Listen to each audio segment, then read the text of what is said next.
সাভার, আশুলিয়া ও গাজীপুরে কয়েকদিনের শ্রমিক বিক্ষোভের জেরে অনির্দিষ্টকালের জন্য বন্ধ ঘোষণা করা হয়েছে শতাধিক পোশাক কারখানা।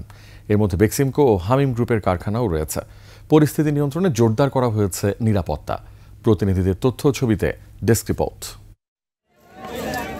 বুধবার সকাল থেকেই কাশিমপুরের বেক্সিমকো ইন্ডাস্ট্রিয়াল পার্কের কয়েকটি কারখানার শ্রমিকরা বকেয়া বেতন পরিশোধ সহ বিভিন্ন দাবিতে বিক্ষোভ শুরু করেন।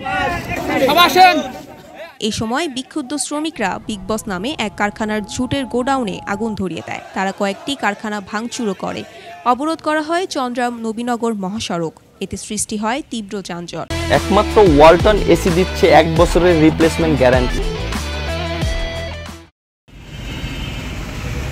দাবি না মানলে আন্দোলন চলবে বলে জানান শ্রমিকরা। ফ্যাক্টরি বন্ধ না করে আগামী 12 ঘন্টার ভিতরে প্রত্যেকটা ওয়ার্কারের বেতন দিতে হবে। চাকরি নিতে আইছে কিন্তু গেটে আসে বলে যে লোক নেয় না, তো লোক নেয় না, আরো দেখে অন্য লোক নেয়, কিন্তু যারা পরিচিত তাদের নাই, আমাদের নেয়। পরিচিত লোক দিতেছে, আমরা অনেক দিন ঘুরতেছি, আমাদের চাকরি বাকরি হচ্ছে না। সুপারিশ করার মতো লোক আছে, নিয়ে যাইতেছে, আবার দুর্নীতিও চলতেছে। এদিকে শহরের আড়ং ডেইরি কারখানার শ্রমিকরাও 10 দফা দাবিতে আন্দোলন শুরু করে। বকেয়া বেতনের দাবিতে আন্দোলন করেন পার্টেক্স বেভারেজ কারখানার শ্রমিকরাও।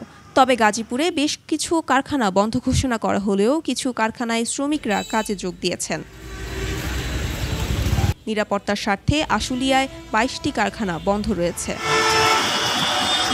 Mahiya Rahman, desk report, 21 television.